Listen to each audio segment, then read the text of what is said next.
Is Ben Johnson compatible to what I want to accomplish offensively with this team? You don't just hire a guy and say, okay, he's calling plays. I'm expecting very good things from this football team this year. If they won 3 games last year, 7 this year, and say, you know what, they're on the right track. And then year 3, I can say, got to be 10 wins. What's up, man? How are you? I'm doing pretty good. All right, OTAs kicking off, obviously. Media availability yesterday. Probably our first glimpse of Dan Campbell really since the draft in full Dan Campbell fashion. He brought up the offense. He brought up Ben Johnson. I know a lot of local media, even some people here, that took issue with his comments about still waiting out and seeing what Ben Johnson is capable of. I had no issue with it. Could you kind of walk us through exactly what he said and his thought process on naming the primary play caller for the upcoming year? Well, one thing that was, just got to put it out there, Dan did say that he was pleased. He said it last week and he said it yesterday that he was pleased with what Ben Johnson is installing with the offense. But he also just wants to see how things play out before going ahead and rushing to make him the official play caller.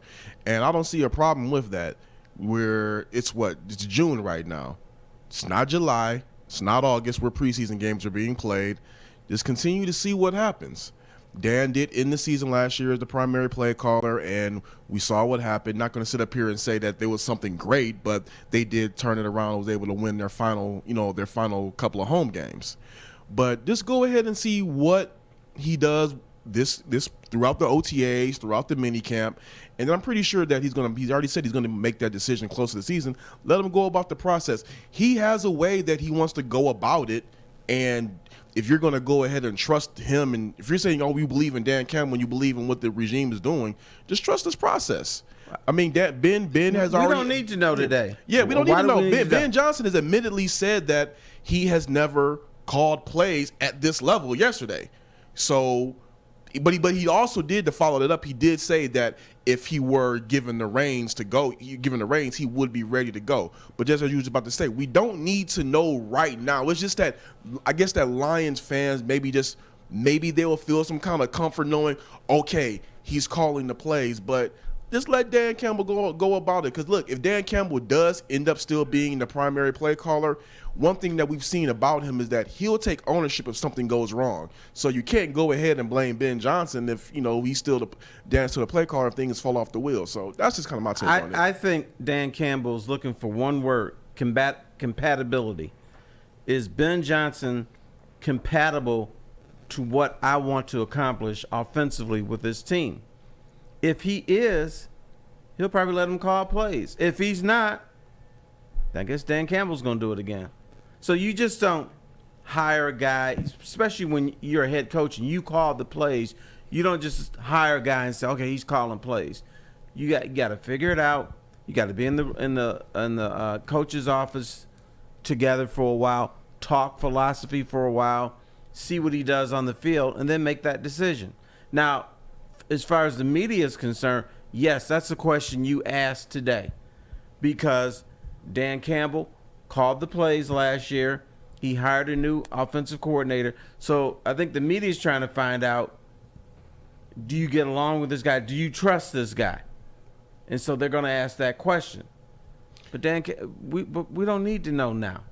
We don't need to know, but I will say this. There are some things that I heard from Ben Johnson that I liked yesterday that I did not hear from Anthony Lynn last year. Now, Anthony Lynn, when he was asked about his relationship with Jared Goff, he was kind of meek about it. Oh, we're good. Things are fine. Same thing that kind of like what Goff said. You want to just keep the smoke down. But Ben Johnson came out and said something that really,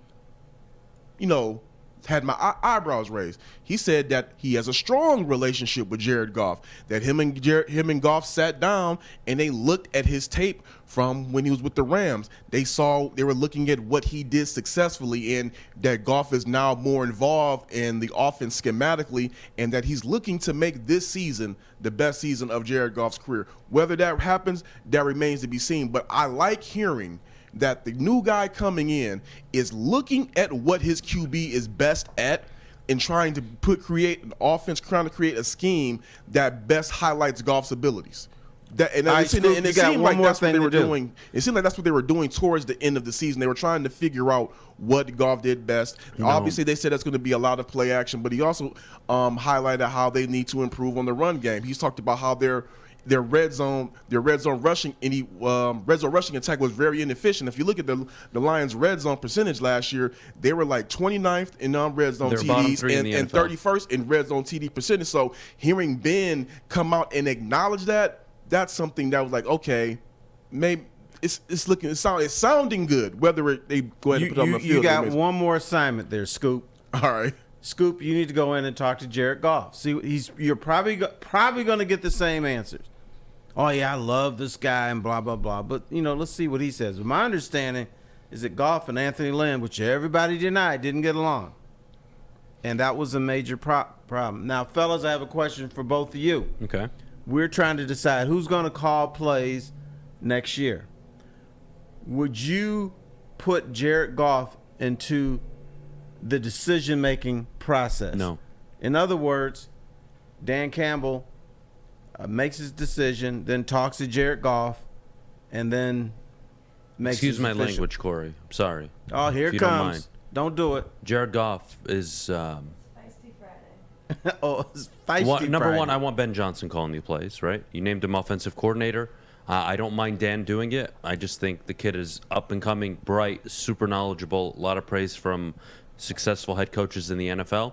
How you need to treat Jared Goff this year is like you just bring him along for the ride, right? Hey, Jared, you're going to run this play, and you don't change it at the line of scrimmage. Now, if he shows the ability to get once he's more confident, because that's a big thing, by the way, he was missing. I'm actually not joking now.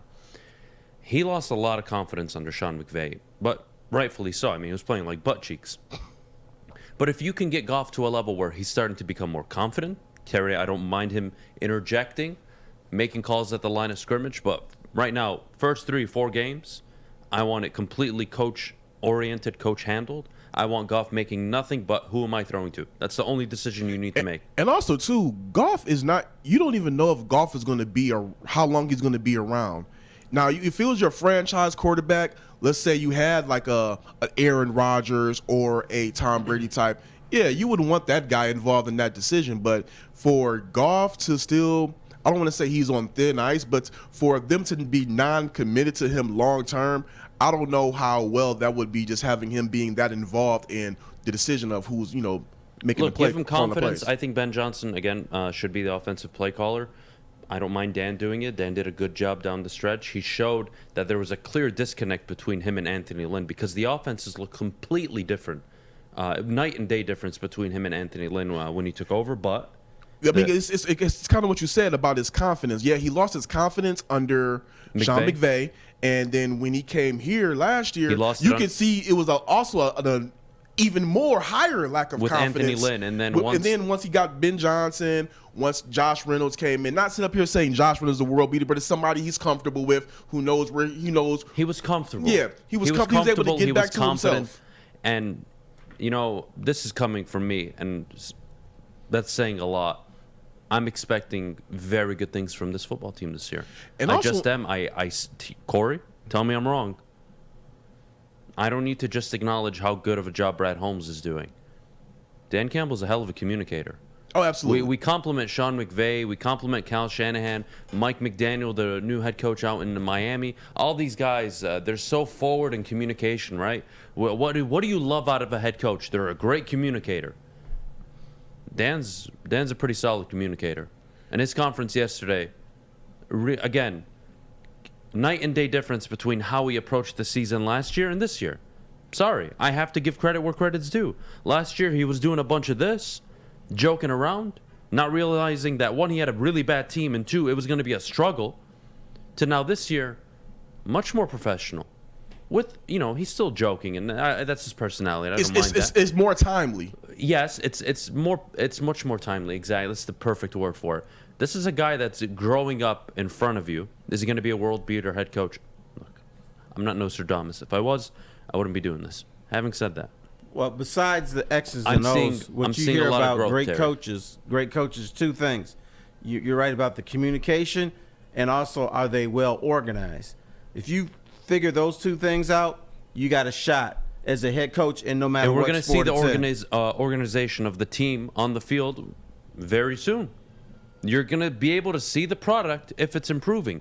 And yeah, I can look at Dan Campbell and take him seriously as a head coach if they won 3 games last year and then 7 this year and say, you know what, they're on the right track. And then year 3, I can say, it's got to be 10 wins. Yeah. I think you're capable of getting 10 wins. And then they do that and it's, all right, here we go. We're on. Again, I don't have to demand a Super Bowl. Are you building towards a contending team? I think they're on track with the talent-wise. I think they have the front office to be able to build it. The head coach, sorry, whether you guys like it or not, and it's coming from me, I think he's really showing excellent qualities that, if you look around the league, all those head coaches have. Now, I do want to add one thing that there's a bit of a concern that I do have with the Goff, and it's not necessarily with him per se. The concern I have with Jared Goff is what were to happen if he were to get injured. It's amazing. Because I'm gonna tell you right now, from this time, even though it's OTAs, they're just running through the motions and whatnot. What I seen from him in OTAs last year compared to what I've been seeing, what I saw yesterday, the throws look a lot better. But when you're talking about the backups with Tim Boyle and David Blau, that's where you kind of get me like, okay, you know what? Maybe they should have taken somebody later. I'll tell you why. I'm not gonna go where I went before. We already know what I said before, but I'm talking about like maybe they could have drafted somebody in the 6th round. Maybe they could have signed another quarterback. I'll tell you why they shouldn't have. Because if that kid's on the bench, you're going to be calling for him the second he gets hurt or if he's playing bad. If Jared Goff plays bad, you're going to have a top pick. If he gets hurt, you're going to have a top pick. If he plays well, everyone's going to be happy. This is a win-win situation for the Detroit Lions. That's how I see it. I don't think the public is going to be crowing for a 6th-round draft pick to replace Jared You'd Goff. be amazed. Yeah, They wanted Malik Willis at 2. But more so, No, if they took him at 2, yes, they would. No, if they took him in the 7th round, they would have done it. It's just for me, I think that if Goff goes down at any point, it's going to be scary hours, and not in a good way. It's going to be real dark. If they start the season 3-2, and Goff has a season-ending injury in the bye week or the game before against New England, what's the mindset? Season-ending injury. You can either you're 3-2, choose to go out and get a veteran quarterback, which they're more than capable of doing. They have the cap, they have the capital to go out and trade a 4th-round pick, a 5th-round pick, whatever it would cost for one of the quality backups around the NFL. They can do that and try to have a winning season, or they can acknowledge season's over, boys. Player development, let's focus on implementing our game plans week in, week out. Let's get better individually. Let's get better as a team. Mm-hmm. And we know we're probably going to lose a ton of games. We're probably going to finish 4-13, 5-12, and we're going to be in the running for a quarterback. But if you're 3-2, I think you have to fight. You have to fight still and go have to get that fight quarterback. to try. Even if your quarterback is gone, you got to fight. And I think they would do it. And I think they try should to make the playoffs. And I have no problem with that. And if it fumbles, all right, fine. No, I'm not looking at Dan Campbell this year if the quarterback goes down and he loses a ton of games with a backup. I've seen Kyle Shanahan lose a ton of games with a backup. Bill Belichick. It's hard. It's hard. So, yeah, I can actually give a pass for the year if they come out and show promise. Something, catastrophic happens. Come on, people. This is not difficult.